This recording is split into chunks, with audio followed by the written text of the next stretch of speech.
Are we in a Web3 gaming bubble? Sanjay on Twitter seems to think so. In this video, I'm going to analyze his tweet here and this thread and explain how the Upland metaverse fits into this diagram. I'm YK2012, founder of the Upland Guide, and on my channel, I explain everything you need to know about succeeding and growing within the Upland metaverse. If you haven't already done so, make sure to subscribe to our channel, and if you're new to Upland, check out the bonuses that I provide when signing up with our referral code in the upper right-hand corner. Now, I agree with Sanjay here with that this graph is extremely representative of the Web3 gaming industry at the moment. But I don't really think that this diagram is representative of the Upland metaverse for three primary reasons, which I'm going to detail in this video. There's a lot of information here in this tweet and this graph that Sanjay posted, so let's dive into it. Here he starts about saying, before we dive into the Web3 gaming bubble and start unpacking its layers, let's first see where we stand in the gaming universe as a whole. Here we can see that this large circle is the entire gaming universe, and here we see Web3 gaming, which is still an extremely small part of gaming. And here we can see a zoomed in version, and we can see that a lot of the traditional gamers are not yet into and have adopted the Web3 gaming. Now, Web3 gaming needs content creators as well. And here we can see a small section of the players playing Web3 gaming are those who are creating content for it. He goes on to say, for the people who are creating this content, who are we showing it to?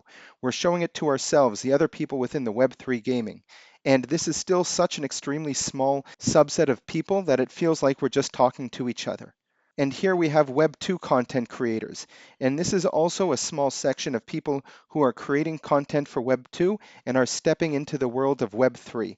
It's still few and far between. And how are we going to get more people to do that? A big part of Web3 gaming is play to earn, and he's saying, is play to earn dead? Games like Axie Infinity are well past their prime, and did people play it for fun, or did they just play it to make money? And now that the money in Axie Infinity might not be there, are people still going to be playing that? When we look at GameFi, which is game finance where players are able to earn through playing, Sanjay is still very optimistic as what can come. And of course, Sanjay says we can't forget about the elephant in the room. When we look at Web3 gaming, which is this white circle over here, a large overlapping part of this white circle is investors, speculators, and wannabe OGs. These are people who are not so much involved in the game itself, but are absolutely betting on the game and hoping that it succeeds and that their investment can pay off. They do this by investing in some of the assets or the land within the game, as well as purchasing the crypto coin that is tied to the game itself. Now, Sanjay asks, what's next? Web3 gaming has two paths. Either we lean into the financial perks of blockchain gaming, or we make fun blockchain games without dropping the Web3 buzzword, thus inviting traditional gamers. We can't play it both ways, at least not yet. Now, as a blockchain game, the Upland metaverse has two special features that differ from a lot of these other Web3 metaverses. The first being that it's tied to the real world, and Upland continues to open new cities. The latest city to be opened was London, and we can also expect additional expansions of the city because only a small portion was released, which you can see here within these neighborhood borders. I even made a video about why Upland will continue expanding cities in the metaverse, and you can check that out in the upper right-hand corner. The second differentiator between Upland and other Web3 metaverses is that Upland is not directly tied to a crypto coin. When you have a game like the Sandbox, which is tied to its Sand coin, and Decentraland, which is tied to Mana, you cannot exchange Upland's coin, which is called UPX, directly for US dollars or other fiat money. And the other thing that makes Upland different from a lot of these other Web3 games is that everything is done on the blockchain. In a lot of these other games, you have a Web 2 game with the assets being written on the blockchain, thus making it a Web 3 game. However, in Upland, every action that you do in the game is written on the blockchain. Now I want to go back to this graphic and show you that we really are extremely early right now in Web3 gaming. It's still not big enough and not enough people know about it at all. Whether it be Upland or Sandbox, Decentraland, or any other type of Web3 game that is built on the blockchain, it's just still such a small industry right now. But the potential is huge. Now, for players who did want to get into a game like Decentraland or Sandbox, you would have to buy the crypto coin, you would have to open up a wallet and purchase some of the assets that exist within the game itself. You would also only be able to use this on your desktop computer because these games are not yet fully mobile. And this is a very large barrier to entry for any of these traditional gamers who might want to get into the space. Now, until games are able to make this a lot easier for people to enter into the game and play it wherever they are, even if they're not sitting at home on their computers, but on their mobile phones, this is going to be a very large barrier to entry. I'm not a crypto native person, and I got involved in Upland because it was a mobile game. I'm also not what someone would call a gamer. Now, for Upland to onboard me as a player, it was extremely easy. I was able to do it on my mobile phone.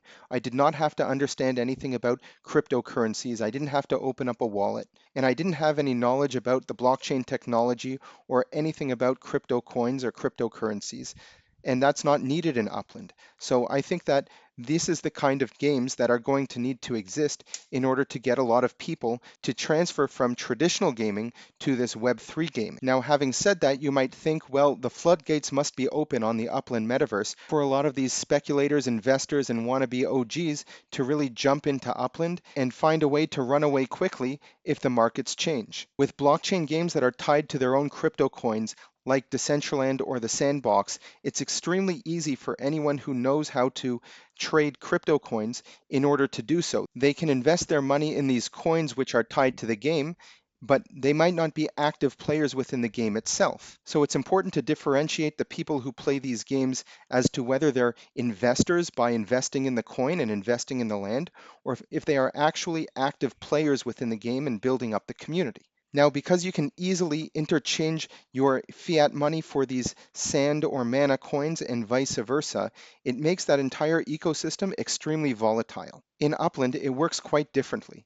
Again, the Upland coin is called UPX, and here we can see that in my account, I have 226,293 UPX and some change. Now, there are lots of ways that you can earn both UPX and US dollars in this game, and you can take a look at the link in the right-hand corner. But if you're just getting started and you wanted to buy some UPX, the exchange is $1 is equal to 1,000 UPX. Now, with all of this UPX that I have just lying around that I haven't spent anything on it yet, if I wake up one morning and all of a sudden decide I've had enough with this game and I want to take my 226,000 UPX and change that into US dollars, there's no exchange that I can go to in order to easily exchange my UPX for fiat money.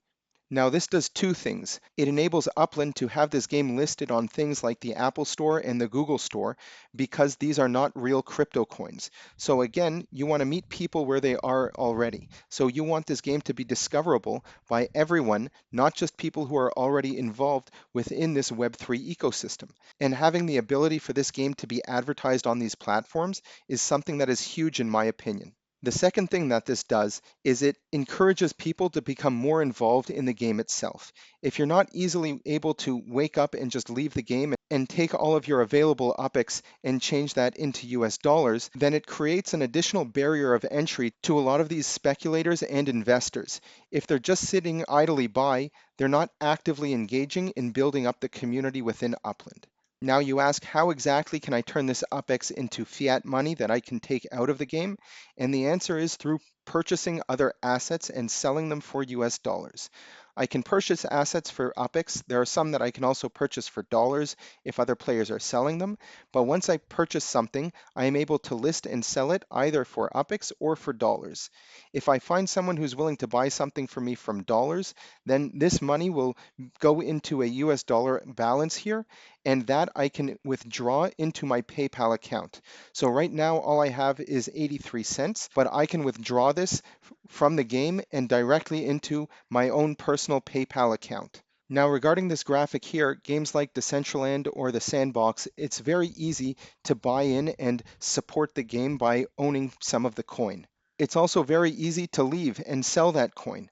Versus in Upland, the onboarding experience might be a lot easier because you only need an email address in order to sign up, just like traditional games. However, the economic loop and once you put money in it, the ability to get it out might be a little bit more harder. and that might deter some of these speculators. I'm not saying there aren't speculators in Upland because there absolutely are. There is ways to make money within Upland.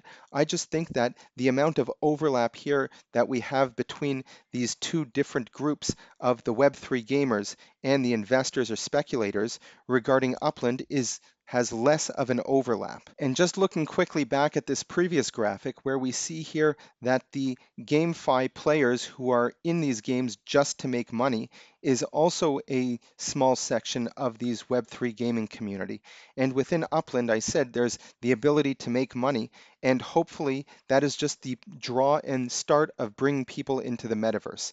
Upland's slogan is play, earn, and connect. So maybe the hook for joining Upland is the earning aspect, but the play and the connect aspect might also keep you in the game longer. It's really important for these games to find the different balance, I think, between these three different aspects.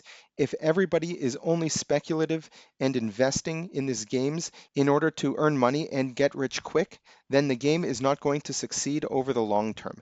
And I think that's what we saw with something like Axie Infinity. The foundation of a lot of these metaverses is based on land. Owning land is something that is fundamental and very important.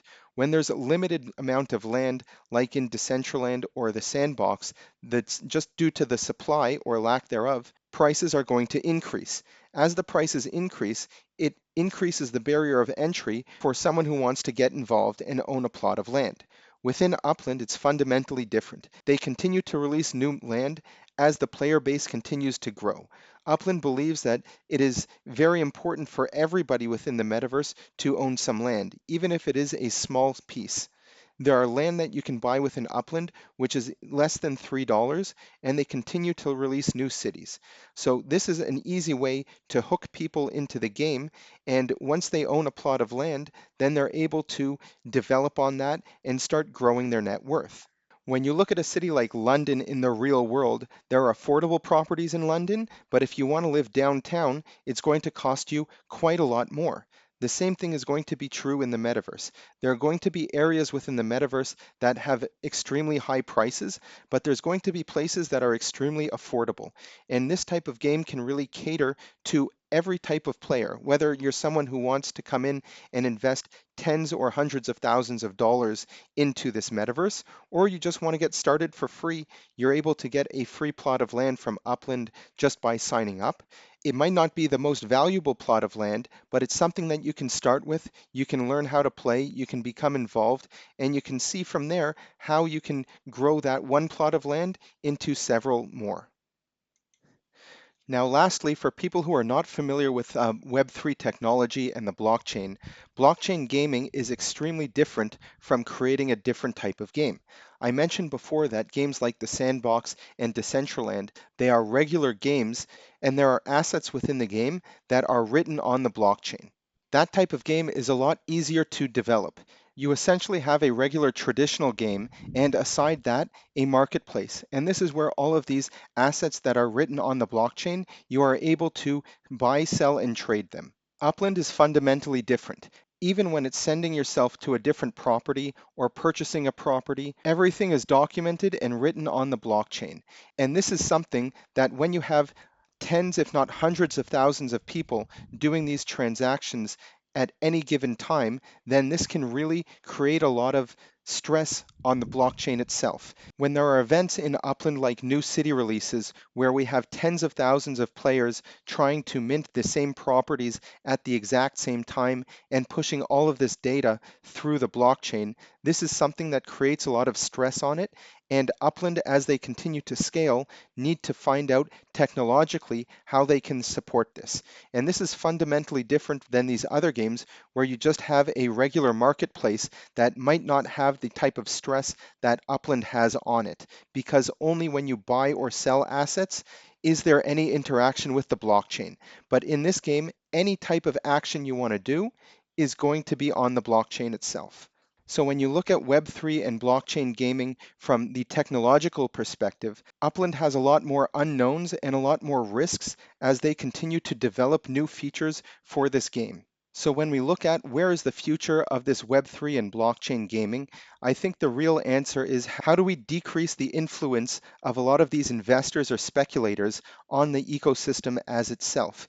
And I think based on what I said of how the difficulty for these people to come into a game like Upland and also remove their earnings is going to be a way to keep these people outside of a game like Upland. And this is the reason that I really believe in Upland's vision and what they are creating with the community and their metaverse. Let me know your thoughts in the comments below. For my loyal Upland followers, are there any other Web3 games that you play? And if you're someone who's involved in other games and not Upland, let me know what you like about those games.